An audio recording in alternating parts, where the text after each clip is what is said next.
How you doing? Fine. I prefer to be left alone though, bud. You're a lazy cat, aren't you? Well, I'm bloody tired. Well, I gotta get on with my video. Then go get on with it, bud. Hello, I am Sneezy Ferret, aka Lottie, that's the cat Cosmo, and this is Am I the A-hole? Let's get into it. I don't know what that intro was. Oh, okay. I have a cold, probably because I've been in a tent for 4 bloody days. Right, if you hear any crashing, it's my boys. They're awake. Really awake. Okay, so am I the a-hole for telling my wife's stepdad our newborn son isn't calling him father? No. I take it you are the father. My 27 male wife's... What? You're 27, right, fine. Wife's 27, cool, female. Father passed away when she was 9, and her mum... passed away when she was 9. I really shouldn't laugh at that. I'm not laughing at that. I'm just laughing at my own stupidity and inability to read this morning. And her mum remarried to her stepdad when she was 15. My wife and her... Hi, Ferret, and her stepdad... Am I doing this today? Have always butted heads because he oversteps and has tried to force himself as a father figure in her life. When my wife's mum married him, they... I've got a ferret scratching my chair. When my wife's mum married him, they both made it very clear that he was never going to be her dad. And he basically had no control over her and has reluctantly accepted that over the years. Fast forward to today. My wife gave birth to our son a week ago. He is the first grandbaby on both sides, so all the grandparents are trying to figure out what they want to be called. Okay. My wife's stepdad's name is David and wants our son to call him Avi, which means father in Hebrew. My wife and I are uncomfortable with our son calling him this, of course. So we asked him if there was another name he could go by, and he made a fuss that he intentionally didn't want to be called Grandpa because my wife has made a point in the past that his actual grandpa is no longer with us. But now he's complaining that we aren't going to be happy with any name he wants to go by. You're probably not going to be happy with it because it's probably going to be something else, like father in Sanskrit or something. Am I the a-hole for telling him my son isn't calling him father? No, of course not. My voice is breaking. Again, cold. I really should not have spent 4 nights in a tent with the wet rain. Right. But mothing. You're not an a-hole. Your child should never call anyone mum or dad who's not their actual parent. That's just weird. I wouldn't have allowed it with my child. I'd have went mental. And he has no rights to your child. I'll be perfectly honest. And grandparents around the world are not going to like this, but... grandparents don't have rights to their grandchildren. The only people who do are the actual parents. Now, sometimes the parents are absolute rubbish, and as a grandparent you need to, take guardianship of that child, but that's very different. You just have to kind of have a good relationship with your kids and hope for the best. Sometimes even if you are the best parent but you have a really horrible child, you still don't have rights to your grandchild if they try and remove you from their life. It's an uncomfortable fact no one wants to hear, and children do better when they do have grandparents in their life. My child's very lucky. She has a excellent grandmother, my mother-in-law, and an absolutely excellent a grandfather, my father, who unfortunately lives a very long way away. So and she also has my stepdad, who is also a really nice bloke. I like him. I never called him dad because he wasn't my dad, but I respected him like I did my dad. And I love him too. Let's have a look at the comments. My brain's all over the place and I can't breathe out my bloody nose.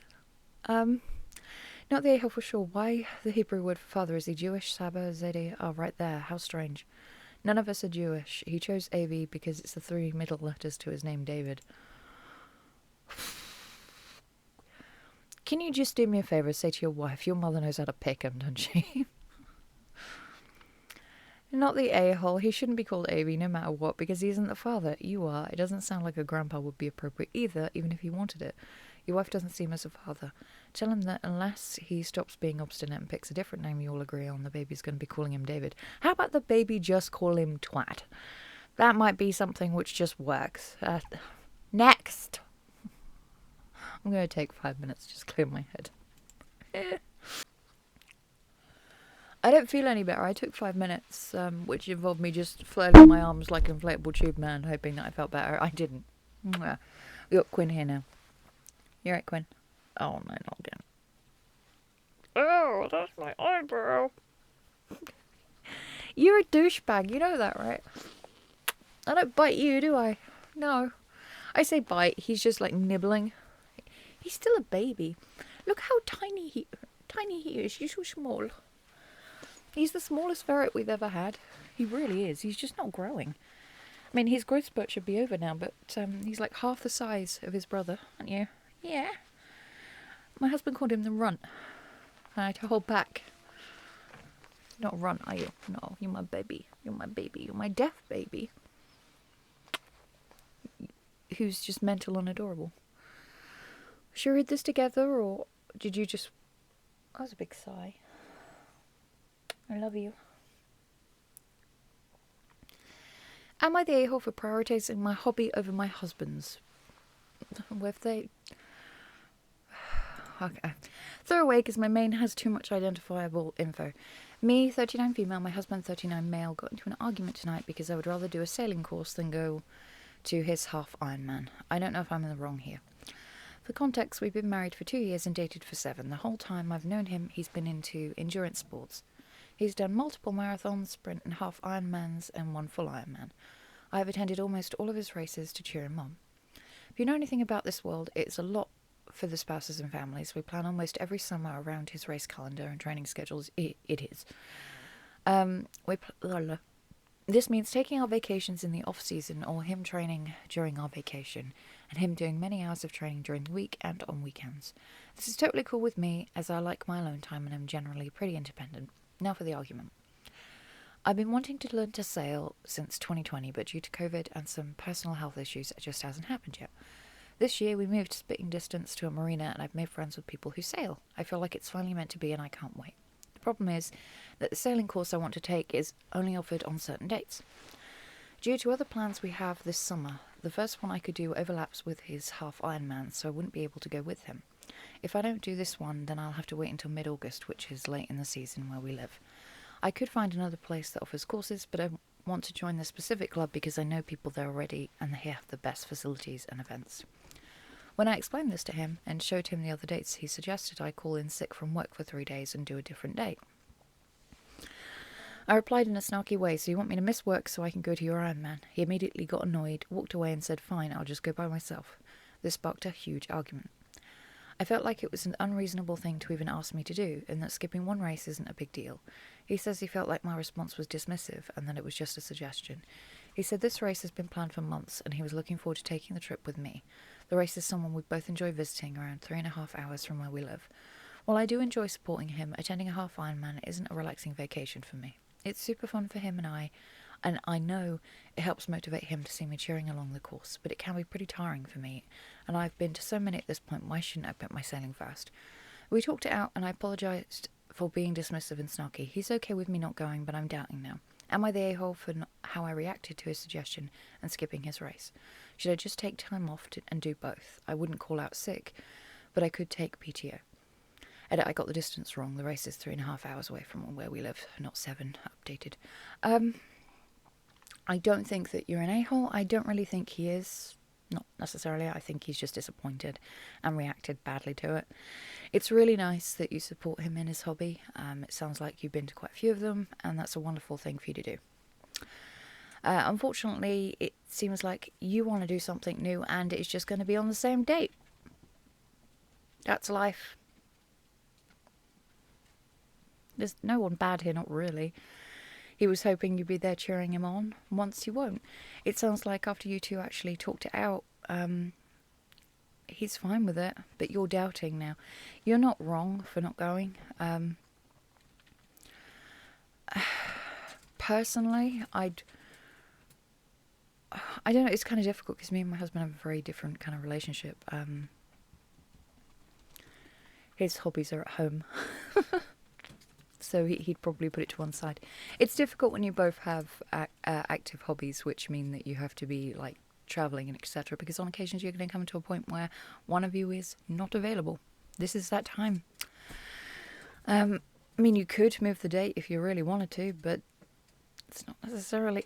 I don't see the bad. I think you lot just had a slight disagreement. What would make things equal would be to organise the entire family schedule around your new sailing hobby, have other people take their vacations in reference to it, not have late nights out because of the need for you to sail train the next morning, have your husband cheer you on from the sidelines and miss his own preferred recreational activities and hobbies for years in order to do so. It doesn't say that she's missed out on lots of her own hobbies to do that. She seemed quite happy to do that. Help pack and clean the stuff every time you have a race or event. Accommodate all the extra costs into the family's budget. Well, I'm assuming it probably will be anyway.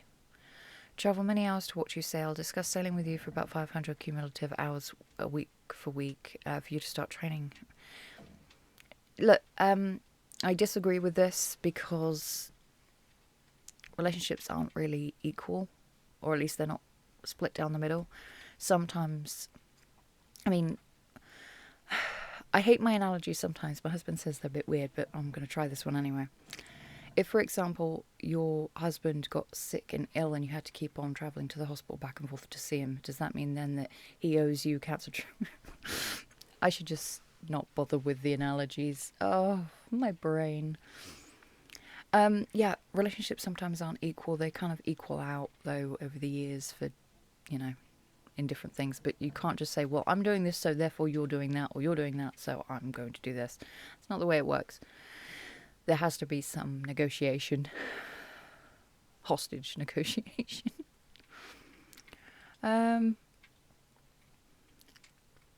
Thank you for this response. Yes, totally this. We do incorporate fun things for me and with his races, like he'll pick races at places he knows I want to visit. Yeah. And we have a van, so we will do hikes and sightsee and make road trips out of it. We've gone to a lot of cool spots and have had great times. But these trips are still centred around his hobby. I explained this to him tonight, and while he's supportive of my hobbies, I like to play guitar, sew, read, go to the gym. They don't interfere or require much sacrifice from him until now, I guess. He understood and did seem to change his perspective. It seems like you two have had a chat and everything's fine now. I feel like he should skip his race to support you on your new endeavour. I think that depends. He has been training for the past couple of months. I think next time, definitely, he should definitely say, right, well, I'm not going to train for that race because I want to go out and watch you sail. That would be a good thing. But him skipping out on it now, you do realise that couples, although they are couples, and are married, they are also individual autonomous beings who can do separate things on occasions. Are you kidding me? You spend all this time and money going to your husband's races and he throws a fit. It doesn't say that he throwed a fit. He just was disappointed. Yeah, I think people might be overreacting in regards to the husband's reaction. It doesn't seem like he was angry or anything, just a little disappointed. And I'll be honest, if I was training for something, even if my husband had went, okay, mothing, there we go, and hiking, my husband comes with me every single time. If he turned around and said, actually, I can't go to this next one because I'm doing blah, blah, blah, I'd be a bit disappointed too. I wouldn't have a go at him. I'd just be like, oh, that's a shame because you're my mothing buddy. And I'd have to go on my own. Actually, he probably wouldn't let me go on my own. He doesn't like the idea of me being in the woods on my own at night. Oddly enough, next! Well, okay, so we got a more serious one. Hold on, I need my coffee. My coffee's empty. 1 minute. My husband provides me with a flask of coffee before he goes to work. It's not because I'm lazy. I have arthritis in my wrists, and I have spilt kettles full of boiling water over myself before now, and I have hurt myself. So yes. I'm actually okay today. Although there was a problem right in the beginning because he'd my arthritis was really bad one time and he'd screwed the cap on really, really hard and I couldn't open it. So I was just sat there for ages just trying to do it with my elbows and all sorts of stuff. In the end I went downstairs and got what's it called? Like giant pliers. Managed to undo it. I'm a mess. He makes good coffee though, so Am I the a-hole for blowing up at my sister, who is a special needs teacher, for repeatedly telling me how to parent my special needs child? She does realise that there are, that children are individual and need individual care, right? And there's a big difference between being a teacher of a child during the day and actually being a parent and having a child 24/7. Hence why I homeschooled in the end. Although that was just down to other reasons. I had a son when I was younger and who turned out to have cerebral palsy. I'm really sorry to hear that. As well as some developmental delays and needed some extra care. Back then, I needed all the help I could get, so my family treated my son like a community project, which was greatly appreciated at the time. But lately, it's been seeming like there are too many cooks in the kitchen. That is an awkward one when you've got a child and you need a lot of help, especially in the beginning, getting people to butt out and back off as things get easier for you. Unfortunately, it means that over that time where they've helped you out, they've grown a really close bond to that child, so it's kind of like, you need to back off. While my son grew up, my sister got a degree in special needs education and started teaching a special needs elementary class. Over the years, my sister has been increasingly giving my wife and I more and more unsolicited advice on how to parent my son, which is fine in theory, but instead of taking us to the side and giving us a professional opinion, she tends to actively disregard the way we want to teach my son in front of him. Bad idea. And in a condescending way. I'd be limiting the time that she's allowed over and setting some very hard boundaries. For example, when my son was being rude, I corrected him and sent him to his room. My sister stepped in and said, "Don't send him to his room, he doesn't know what he's doing." How old is he? It doesn't say. Oh, okay. Another example is lately we've been trying to promote independence in him, so when my son says he was thirsty, I said, "So go get yourself some water." My sister said, "Oh, I'll get it." So I respectfully responded to her saying, "Actually, he can get it himself. We're trying to teach him independence." Yeah. She answered with, "No, he can't do it himself." Our son even protested and said he wanted to do it himself, but she sternly turned him down only to get him his water for him. Why didn't you, at that moment, chuck her out of your home? Or escort your son into the kitchen yourself and literally let him pour his own water? You should have literally started putting down boundaries then. There have been a ton of these little moments that have built up for me and my wife over time, to the point where we sat her down and had to talk boundaries with her. But it all came to a head again last Christmas when we went to visit my family. The entire trip was filled with condescending corrections from my sister. The last straw is when my son had a meltdown and he marched into his room. I said I was going to talk to him, but she stopped me and said, "No, don't, he needs to calm down." My wife and I exploded at the same exact moment, telling her to stop telling us what to do and how to do it. She argued with us, saying that it's her job, and we have repeatedly disrespected the fact that she has a degree in this. Oh yes, she's got a degree in this, therefore she is an expert in this. We told her that she doesn't know what it's like to be a parent and how being a teacher is completely different. It is. My sister ended up marching to her room mid-argument. Oh, good. She was out of the way. Brilliant. And I ended up consoling my wife, who started frustratedly crying, of course. Unfortunately, we had to leave for the airport right away, so we went up to apologise to my sister for yelling. But my sister... You shouldn't have apologised. But let it fall on her. But my sister was silent and didn't reciprocate. That was now 6 months ago. My only contact with my sister is through my mum, since my sister won't answer texts. My mum's opinion is that nothing needs to be talked about because time will heal all wounds. My wife and I think this would fester into resentment, which is upsetting to us because we're planning to have more kids soon and don't want the issue arising with them again. Am I the a-hole here? ETA, thanks to everyone for all the comments and discourse. Unfortunately, my family doesn't seem to be on my side with this situation by thinking that her job title is a valid excuse for her actions. We were starting to think we were crazy for feeling so strongly about this. The validation from this post has helped us in more ways than you can imagine. Then your family's stupid. Like, it is different being a teacher and being a parent. And if your sister was offering you, like, some little tips on how she calms down children in her line of work, that's great. But actively undermining your parenting in front of your son, big no-no. You just don't do that. Regardless of whether that child had special needs or not, you just don't do that. You're doing the right thing as parents, teaching your child how to be independent, which is going to be brilliant for him in the future. Look, this is something nobody wants to accept, but I say accept. Think about. But there's going to be a time when you're not going to be there, and your son is going to be, well, not alone in the world. It says you want to try and have other children, but sometimes that doesn't work out. Didn't in my case. And you need to know for your sake and for your child's sake, that your child will at least be able to have a life and be able to do some things for himself so that he can have pride in himself. If he spends his entire life having things done for him, then he's never going to attempt to do anything new or attempt to do anything difficult because he's been told that he can't do it. And that's going to start to affect his own self-esteem after a while. That's exactly what you want to hear. I know it's not the same thing. Cerebral palsy is a million miles away from arthritis, but there are times when me and my husband have talked because he just wants me to sit down and not do anything because he's worried about my pain. But I have to tell him that no, I need to do stuff. A, because otherwise my joints lock up and feel horrible, and because it hurts. You know, I got arthritis. Well, my arthritis reared its ugly head when I was 16 years old. Oh, sorry. I have psoriatic arthritis, which is related to my skin condition. And so I've had like increasing pain from that moment. The thing is, it does drain on your self-confidence and everything else. You start to think, well, arthritis is something which you get when you're old, not when you're young. And you start to think you're incapable of doing things. Same thing as when you start to get older and you start to struggle to do things. It starts to really hit your self-confidence and starts to make you feel depressed. All you're trying to do as a parent is make sure that your son has that self-confidence. And that was a long rant just to say that one sentence.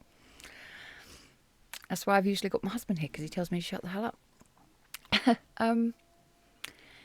I wouldn't be trying to force contact with your sister. I would probably write a letter, something that she can't ignore. And I would make it clear in there that you're sorry that it literally came to blows. That you had tried to talk to her. Perhaps she didn't understand just how seriously you were taking the issue. And that's fine.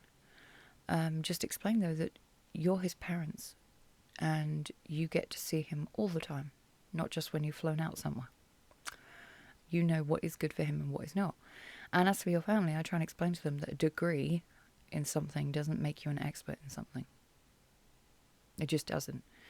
You know, you can go back to the whole when you're a doctor, etc., and you're at school learning to be a doctor. You do have to go and do the active stuff, you know.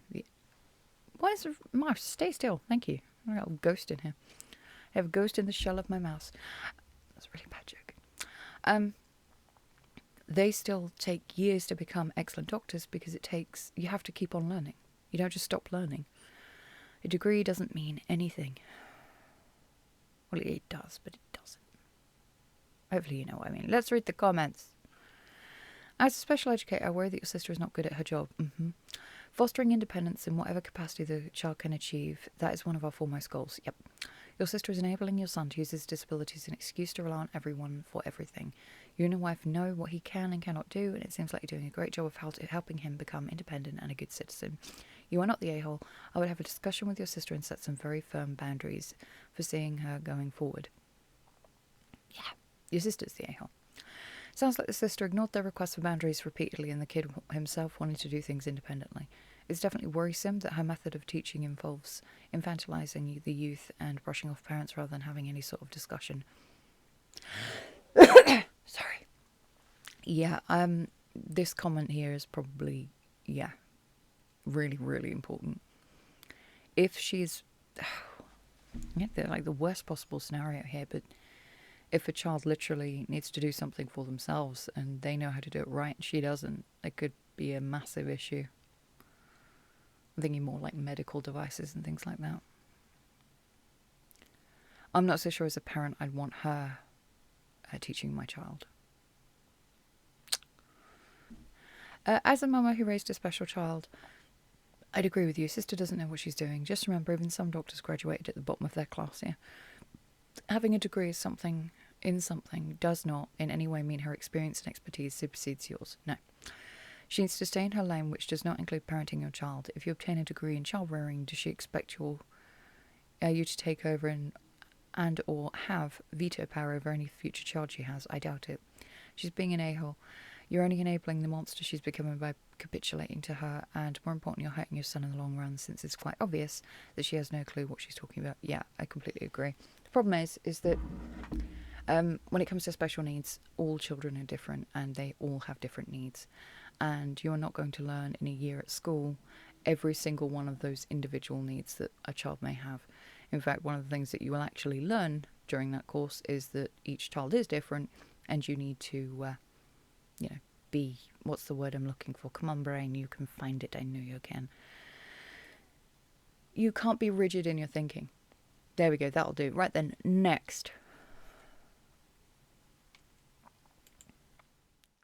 Okay, last one. Am I the a-hole for accidentally waking my dad up again? Maybe. Teenagers have got no idea of their sense of own noise. At least I found that in my code. Hi, I, 17 female, wake my dad, 47 47-ish male up on accident pretty frequently. Then you're a biatch. Usually because I end up going to bed a few hours later than him, and we have 2 dogs, and one of them, we'll say Honey, especially likes to whine when she can't get inside. Then let your dog in and go to bloody bed. I usually sleep with the dogs because I'm the only one they don't wake up. This is usually the other dog's fault. Let's call her Poppy. She likes to scratch on the door to sleep with my mum and wakes up in the middle of the night. I sometimes take an hour or 2 long bath before bed to relax. My parents ask me to take care of the dogs when I'm done. My dad did so tonight. By the way, my dad has been sick for a while, so he wasn't in a great mood. I think either I or Honey accidentally woke him up when I was in the bath. When I finish my bath, I go get my clothes on and get distracted by a YouTube video and start laughing. You're a bitch. Look, I'm going to read the rest of them, but a little rant, okay? I used to be a really heavy sleeper. After having a child, I'm not no more. Every noise, especially from my child, wakes me up immediately. It's like I still remember the crying as a baby, and it's like, gotta be mum duty. My child is very loud, and her and all of her friends spend until 4 o'clock in the bloody morning playing games online or together, or they're on VR, whatever, and I have to constantly go in there and tell her to shut the hell up. I don't get angry or anything. I usually just send a Discord message saying, be quiet. But it is really frustrating when you're trying to sleep because you've got something to do in the morning and you're trying to work on broken sleep. You need to be more respectful of your father. Now I'll read the rest. YouTube video and start laughing. And so my dad calls me and is mad at me for waking him up, and that Honey whining and waking him up. I wasn't too loud when I was laughing, but he's a light sleeper. Yeah, my child thinks they're not very loud in their laughter, so I've recorded how loud they are, and now they try a bit better to shut up. I get my headphones on and offer for him to use them to not hear as much before I plan to go get the dog, but he yelled at me for not doing what he asked an hour ago, when he said when I was done with my bath if I could take care of the dogs. Yeah. I went and made Honey go pee, and then went to the bathroom so I could get a roll of toilet paper to blow my nose, and while I was getting that, Honey went in my room and Poppy started growling. Poppy really likes barking and growling, especially at Honey. Of course that wakes my dad up, and he takes Honey and tells me to grab Poppy, and we put them in their kennels, and I'm trying to apologise with tears. He says now he won't be able to sleep and calls me an a-hole. Says how the dog shouldn't be allowed in the house and I shouldn't either if I can't pull it together, and says if he hears a peep from my room. So he starts watching a TV show and I cry quietly in my room and then quietly go outside to sleep outside as to not bother him. Yeah, you're just overreacting. He gets mad about that and makes me come inside and calls me an a-hole again. Yeah, you're just being dramatic. Yells at me some more and calls my crying a show I'm putting on for myself. I'm trying to say I'm sorry. He says it's not good enough. Then an hour-ish later he apologises for getting so mad but says I can't do that. It seems like your dad is really, really tired and you're acting like an a-hole. I'm sure probably comments are going to disagree with me here, but again, trying to broken sleep is sometimes worse than getting no sleep. You were asked to do something, you're 17, you decided, I'm going to go and have a several-hour bath first. Actually, it could have been my own child writing this, but they would have had to have said ferrets. And then again, my husband doesn't yell, he never yells. So, yeah, and my child just isn't that dramatic. We'd sit down and have a chat. Ugh. What are the comments? Don't think this is intentional. My son is almost your age. I too would be pissed and have been for similar pretty thoughtless behaviour. I have a younger daughter and I work and I need my sleep. Why are you walking all over the place laughing and blowing your nose all over the house at these hours? You two need to be sleeping to school tomorrow. Or you need to shrink your footprint at night so you're not dragging those dogs all over the house making noise. Yep. This is not a-hole behaviour. It is a-hole behaviour. It's thoughtless teen behaviour that other people have needs too. I'm sorry, 17 years old, although yes, brain not fully developed, etc., but you still should have enough common sense to realise that the people around you have needs. Now, tiny babies don't believe that their mums are like separate entities. They think that they're just an extension of themselves. You are 17. Okay, and I'd likely have sympathy, but I don't. Dad sounds chronically sleep deprived. It's not helping matters or cooler tempers. I'm not excusing his behaviour, but you need to look at yours too.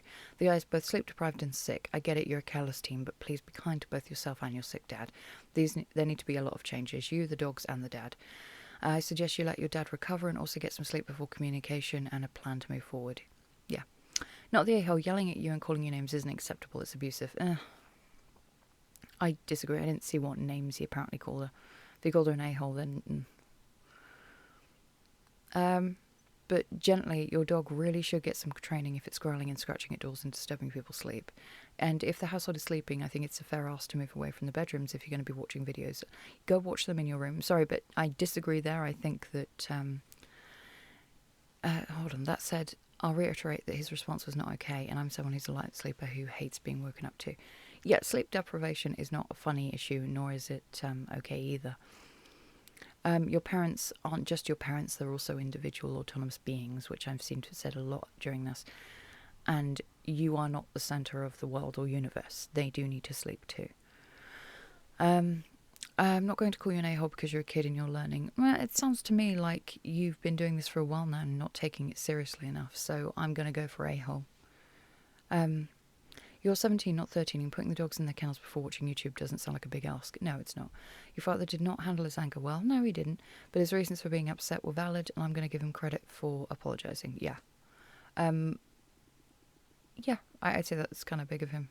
You going to sleep outside was dramatic, and I'm certain you knew your dad didn't mean that literally. Again, not going to call you an a-hole, but it sounds like you've got one job before bed and you can do better. I am going to say that you're an a-hole. Not like you're the biggest a-hole in the world and you can never change, but your behaviour at the moment is asshole-ish. You do need to think about other people's needs. Again, you're 17. I'm going to assume that your mum and dad maybe work, so they do need to get some sleep. Your dad's not very well at the moment. You should be nice. Someone in the comment there has put, your dad sounds abusive. Are you 13? Seriously, are you 13? Like 12? You're not getting your way and meh. No, sorry, but you can't treat your parents like doormats. You even explained in your comment that he had told you many times about waking him up frequently. I don't care if he's a light sleeper or not. And I'll be honest, if my kid literally offered their headphones because they were going to continue to make noise after I told them to stop. Yeah, like literally. Can you stop making noise, please? Well, here's some headphones, parent. You wear those to bed. I'd be pissed. I wouldn't shout because I don't shout either, but in the morning we'd be having a really serious talk. Ouch. How about you have one, like some good advice then. How about having a relaxing bath once a week on a day where people aren't working, okay? Then you can have a 2-hour bath. You can set up your tablet or your phone, whatever, to watch some YouTube videos. Fine, whatever. Or do it earlier in the evening when people are still awake in the house. I'm going to go. Yeah. Because it's just reminding me about, like, the only quiet and peace quiet I get in my house is when I'm in the tent. So, yeah. Thank you all for watching. Sorry about all over the place this video was. I probably shouldn't have made it, but I did, and I have. So, it's here. Bye-bye. Take care.